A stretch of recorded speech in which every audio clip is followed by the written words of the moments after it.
સુરત શહેરના ઉમરા વિસ્તારનો જે એક સીસીટીવી વિડીયો વાયરલ થયો હતો, જેમાં દુકાનદાર સાથે પોલીસને માથાકૂટ થઈ હતી. આ જે સીસીટીવી વાયરલ થયા છે એ બનાવ છે 18 તારીખનો છે અને આપ જોઈ શકો છો એમાં રાત્રે 12 વાગ્યા પછીનો સમય છે. સ્થાનિક રહીશોની ફરિયાદોના આધારે ત્યાં જે પાનના ગલ્લા, ચાની લારીઓ છે અને ઈંડાની લારીઓ છે એ બધી લારીઓ 11:30 વાગે બંધ કરાવવાનું કામ પોલીસ કરે છે અને આ કામ છેલ્લા 1 અઠવાડિયાથી પોલીસ સતત સમજાવટથી કરી રહી છે. આપ વિડીયોમાં જોઈ રહ્યા છો કે જે દુકાનદાર છે એ રાત્રે 12 વાગ્યા પછી પણ દુકાન ચાલુ રાખે છે, છેલ્લા 7 દિવસથી સમજાવવા છતાં અને પોલીસ સાથે ઝીપાઝોડી કરતો દેખાઈ આવે છે. બરાબર, એટલે પોલીસે જે કામગીરી કરી છે એ પ્રજાના જાનમાલ માટે, એમની સલામતી માટે અને એમની સગવડતા માટે કરેલી છે. આમાં પોલીસનું પર્સનલ કંઈ નથી અને જે કઈ કાર્યવાહી થઈ છે એ યોગ્ય થઈ છે.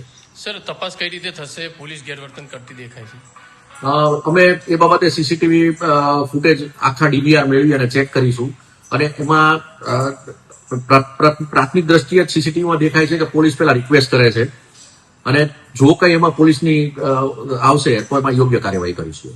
સુરતમાં જે દુકાનદાર સાથે જે માથાકૂટનો જે સીસીટીવી વિડીયો વાયરલ થયો હતો, જેમાં પોલીસ સાથે દુકાનદારને જે માથાકૂટ હતી તે બાબતે જે પોલીસના ઉચ્ચ અધિકારીનું પણ નિવેદન જે સામે આવ્યું છે, જેમાં પોલીસના ઉચ્ચ અધિકારીએ જણાવ્યું છે કે જે પોલીસ જે 31st ડ્રાઈવને લઈને પોતાની કામગીરી કરી રહી હતી તે દરમિયાન દુકાનદારને દુકાન બંધ કરવા માટે જણાવવામાં આવ્યું હતું, પરંતુ દુકાનદારે આ બાબતે પોલીસ સાથે માથાકૂટ કરી હતી અને આખરે પોલીસે કાર્યવાહી કરી હતી. આ સમગ્ર મામલે જે સીસીટીવી વિડીયો જે વાયરલ થયા છે એ સમગ્ર મામલે પોલીસના ઉચ્ચ અધિકારીઓએ તપાસ હાથ ધરી છે અને તપાસના અંતે જે કોઈ જવાબદાર હશે તેના વિરુદ્ધ કાર્યવાહી કરવામાં આવશે તેવી પણ ખાતરી આપવામાં આવી છે. કેમેરા પર્સન સાથે રશ્મિ રાણા, રફતાર.